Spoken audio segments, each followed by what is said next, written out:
अस्सलाम वालेकुम सल्ले अला सुभानल्लाह मिताकीरा फिर वेलकम करती हूँ अपने मक्की पापा चैनल पर।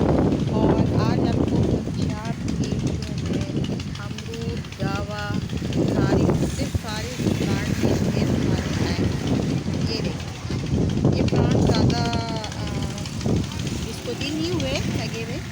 और इसका आपको रंग भी दिखाती हूँ। देखिए व्यूअर्स, ये इसके यहाँ से लिफ्ट से ये देखिए इसका ट्रंक आ रहा है और उसमें देखिए नीचे से फूट लगना शुरू हो गया। ये देखिए आपको दिखाते हैं, हर टहनी पर इसके फूट्स आ रहे हैं। तो इसमें अगर इसको ज़मीन पे लगाया जाए ना व्यूअर्स, तो ये फूट बहुत अच्छा देता है और इसके जो फ्रूट्स बहुत अच्छे और मीठे हैं, बहुत मज़ेदार हैं।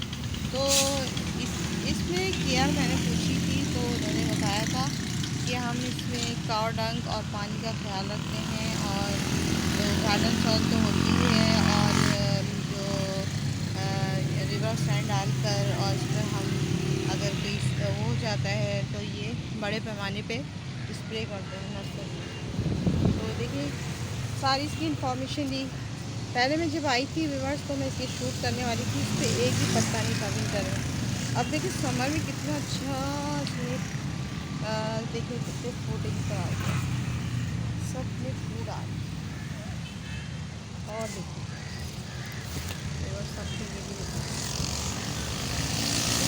हर इंसान का इतना अच्छा लग रहा था तो मैंने कहा चले व्यूअर्स को ये जानकारी दूँ कि पंजाब का बहुत ज़बरदस्त है और इसकी बीज में बहुत अच्छे हैं। तो आप ये अपने घर में याला जो है पंजाब का गावा ये आप लगा सकते हैं, यानी कि अमरूद का गावा। ये बहुत बेहतरीन है और बहुत ही अच्छा जो है प्लांट।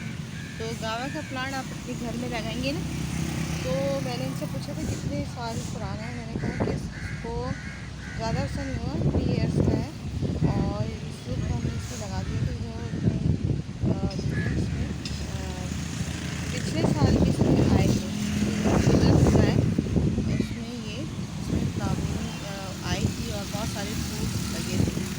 तो मैंने उसको शूट नहीं किया था बिकॉज तो केयर में इसमें ये करते हैं और पानी से टाइम टू टाइम देते हैं। पानी जब ज़मीन पर दे दो तो फिर वो ज़ाहिर बात है वाटरिंग का इतना मसला नहीं होता। और केयर ये है कि ये इस पर बड़े पैमाने पर जो है स्प्रे किया जाता है, उसकी वजह से ये फूड अच्छे देते हैं, इनको कीड़े भी नहीं लगते। तो आई होप आपको ये गावा का प्लांट पसंद आया होगा। तो पसंद आया तो इसे लाइक करें, शेयर करें, सब्सक्राइब करें। अल्लाह हाफ़िज़, बाय बाय, टेक केयर और दुआ में याद रखिएगा।